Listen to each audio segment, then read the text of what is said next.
राधे राधे गुरुजी। भैया जी राधे राधे। गुरुजी मेरा सवाल ये है कि हम बच्चे को पढ़ाते हैं और ये बच्चा पढ़ता नहीं, गेम में ज़्यादा मन लगता है इसका।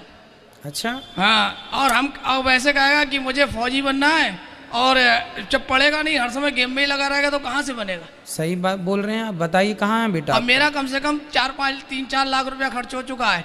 इसने RIMC का पेपर दिया, सैनिक का पेपर दिया, पर पता नहीं दिमाग में इसके क्या रहता है, 10-20 नंबरों से रह जाता है। इसका दिमाग गेम में ज़्यादा, खेल में ज़्यादा। बात कराइए। मेरा क्यों नाम ले दिया? राधे राधे गुरुजी। राधे राधे भैया जी, क्या नाम है आपका? पेपर देने जा रहा था तो कह रहा, मैंने कि बेटा भगवान पे विश्वास रखा कर। बोले भगवान पे क्या विश्वास रखा, मैं अपनी कलम पे पहले पढ़ूंगा तभी तो होगा, भगवान थोड़ी लिखेंगे। सही बोल रहा है, बात कराइए। बताओ बेटा क्या नाम है आपका? विवेक नाम है मेरा। विवेक है। तो आपके पिताजी कहते हैं गेम खेलते हैं, कौन सा गेम खेलते हैं ज़्यादा? COC खेलता था। खेलता था मतलब अब नहीं खेलते? अब भी खेलता हूँ थोड़ा। तो गेम खेलने से कुछ प्रॉफिट होता होगा आपको? नहीं, ऐसे ही। फिर कुछ तो डॉलर वगैरह आते होंगे खाते में? नहीं। पैसे वैसे? No no. पैसा नहीं आता? नहीं। अच्छा, हमें लगा आता होगा, क्योंकि भाई आजकल तो देखो बिना फिजूल का तो कोई काम करता ही नहीं है और करना भी नहीं चाहिए। व्यर्थ के काम करने से जब आप गेम खेलते हैं तो आपका कोई फ़ायदा तो होता नहीं है, आपका समय और बर्बाद होता है। समय वेस्ट होता है या नहीं? बताओ बेटा। होता है। तो आप बताइए, सभी लोग गेम खेलने लग जाएंगे काम धाम छोड़ के, तो फिर कैसे चलेगा काम सबका? इसलिए बेटा गेम खेलो मत, अपने आप को इतना विकसित कर लो, इतना विकसित कर लो, इतना पढ़ लो कि आप गेम बनाओ। आपके बनाए गेम दुनिया खेले, आप क्या गेम खेल रहे हो?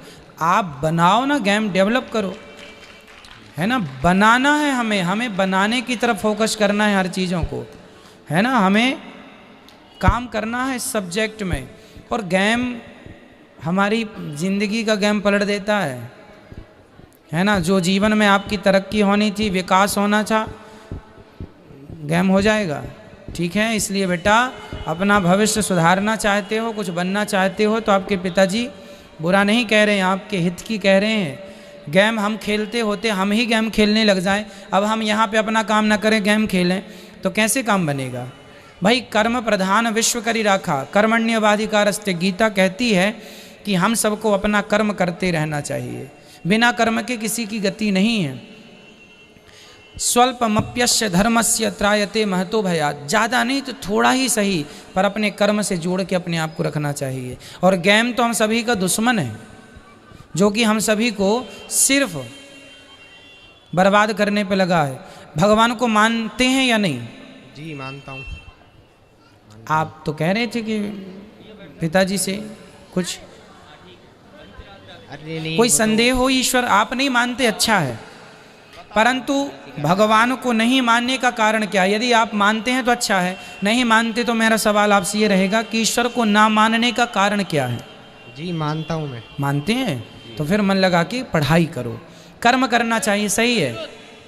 ठीक है, अब तो नहीं खेलेंगे गेम? जी नहीं।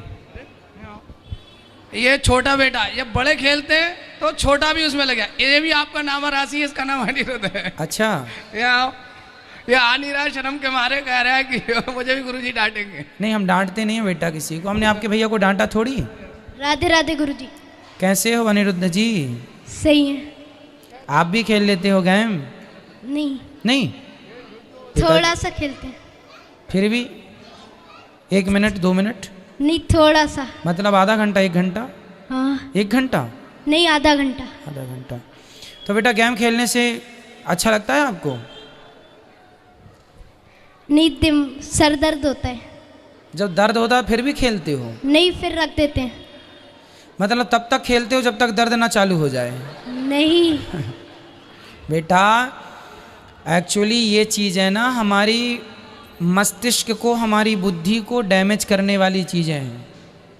गेम खेलने वाला, वो कोई PUBG करके गेम आया था, उसमें तो लोग आत्महत्या तक कर, मतलब इतना साइको हो जाता है ना व्यक्ति, इतना उसमें डूब जाता है कि वो फिर जानते ही देखते ही नहीं कि हम सही कर रहे हैं या गलत कर रहे हैं। मतलब गेम का एक ये प्रकार का एक जंगल है, जिसमें घुस जाए आदमी तो फिर निकल पाना बड़ा कठिन है। इसलिए हम सभी लोगों को, खासकर माता पिता, अपने बच्चों को इस मोबाइल और गेम से बचा के रखें।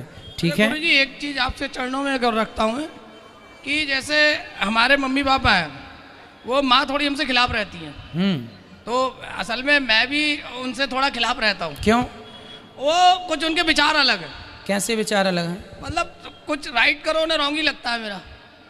तो अब मैं चाहता हूँ कि मतलब जैसे उनको खाना पीना पहुँचा दूँ, सब बातें करूँ, तब वो कहती ना मैं नहीं खाऊँ खाना, ले जाओ। तो उनके साथ कौन है सेवा के लिए? सेवा के लिए छोटे भाई हैं और लोग हैं, पर जो है मैं सोच रहा हूँ कि चलो अपने आप से ही खाना उनको दे दूँ, सब कुछ दे दूँ। पर अब ये है ना कि हर तरफ से लड़काई रॉन्ग है। नहीं तो आपकी माँ लाए हैं माँ को? माँ को लाए नहीं है, पर वो सुनती है आपका बहुत है, बच्चे भी सुनते हैं। मेरे तो पूजा करने जाता हूँ, सबसे पहले बच्चे मंदिर अंदर सब साफ कर देते हैं। आप अपनी माँ के चरण रोज स्पर्श करते हैं? नहीं, दूर है घर उनका, मेरा घर दूर है। अच्छा, दूर है। हाँ। तो अपने छोटे भाई के पास रहती हैं आपकी माँ? नहीं, वो भी नहीं रहती, वो भी अलग। वो कहती जहाँ तुम लोग रहते हो वहाँ गंदगी बहुत है, हम अलग रहेंगे। कहाँ अलग रहती हैं? वो घर में 1 किलोमीटर आगे लगभग। तो अकेली बनाती खाती हैं? अकेली मम्मी पापा रहते हैं। अच्छा, मम्मी पापा। तो वहीं किराएदार वगैरह भी रहते हैं, किराया वगैरह भी आता है। चलो, जब तक उनका स्वास्थ्य ठीक है तो ठीक है, करें अपना। पर आप लोगों का धर्म है कि आप समय निकाल के जाया करो आधा घंटा के तो लिए। जाते हैं, पर अगर नहीं भी जाते तो सोचते हैं खाने को पहुंचा दें, पर अब वो खाने के लिए नया खा के खाने का अपमान करते कि भाई रहने दो, खाना भेजना नहीं है। रोज जाया करो और माँ बाप के चरण स्पर्श किया करो, पूछ लिया करो माँ कैसी हो, पिताजी कैसे। कोई अरे, नाराजगी होती होगी? मैं पापा को समझा सकता हूँ, मामी को नहीं समझा सकता हूँ, वो मुझसे बहुत खिलाफ रहती है। कोई बात नहीं, माँ है, अब जैसी है माँ है, ठीक है। इसलिए आप रोज जाइए और रोज चरण स्पर्श किए, आशीर्वाद लीजिए। वो खुश हो ना हो, आप अपना कर्तव्य करते रहिए और बोलते और रोज बोलिए, रोज बोलिए माँ चलिए हम आपकी सेवा करेंगे। वो आए ना आए, हम चाहते हैं कि हम सेवा करें। चाहते अलग है, जो हम कह रहे हैं वो करिए। आपको रोज नियम से माँ के पास जाना है, चरण छूना है और ये कहना माँ चलिए हम आपको लेने आए हैं, सेवा करेंगे, ठीक है। ऐसा वो ना आए, 1 लाख बार आप कहो, वो 1 लाख बार मना करे, पर आपको इतना बोलना है। रोज के नियम बना लो, यही पूजा है आपकी, ठीक है। हम तो बहुत पहले भी कह चुके हैं उनसे कि चलो हमारे संग, बोले नहीं अभी हमारा स्वस्थ चल रहा है, हम चला रहे हैं। रोज कहिए, ये पूजा है आपकी, ठीक है। ठीक है जी, राधे राधे। राधे राधे। राधे राधे गुरुजी। हाँ जी, राधे राधे। हम हरियाणा से आए हैं गुरुजी और लाइव आपका देखते हैं कथा 3 बजे चैनल पे, बच्चे मेरे दोनों। मेरा बहुत मन था, आपको देखते थे, मैं भाई सामने बैठ के आपके यहाँ कथा सुनूं, और ये भाव था, प्रेम था आपके लिए, बिहारी जी के लिए, जो यहाँ खींच लाया। और आज मतलब बहुत खुश हूँ मैं आपको देख के। 2 मेरी बेटियाँ हैं। कथा से कोई जीवन में परिवर्तन हुआ आपके? हाँ जी, 3-4 महीने हो गए कथा श्रवण करते हमें। तो हमें जो मीरा की आपने कथा सुनाई थी, उसको सुन के तो मतलब बिहारी जी के लिए मेरे मन में इतना भाव हुआ कि मीरा पूरी की पूरी बिहारी जी के मुख में समा गई थी। और उसका पूरा आपने सुनाया, पहले कैसे था, गोपी का सुनाया, गोपी थी पूर्व जन्म में। तो सारी कथा मेरी बेटियां भी दोनों श्रवण करती है, मेरे पति आए हुए हैं। हम जब से सुनते हैं हमारे जीवन में, हमारे जो कान्हा जी हैं घर पे, उनके प्रति भी भाव बढ़ गया। और वृंदावन आने का मौका मिला, अक्टूबर में आए थे जब आपसे मिल के गए थे हम, और आज आए हैं और मतलब इतना अच्छा लग रहा है आने के बाद। और बिहारी जी के लिए 2 लाइनें सुनाना चाहती हूँ मैं गुरुजी। बोलिए। वृंदावन के ओ बाके बिहारी, वृंदावन के ओ बाके बिहारी, हमसे पर्दा करो ना मुरारी, वृंदावन के ओ बाके बिहारी। बहुत सुंदर, बहुत बढ़िया, सुंदर। राधे राधे गुरुजी। भगवान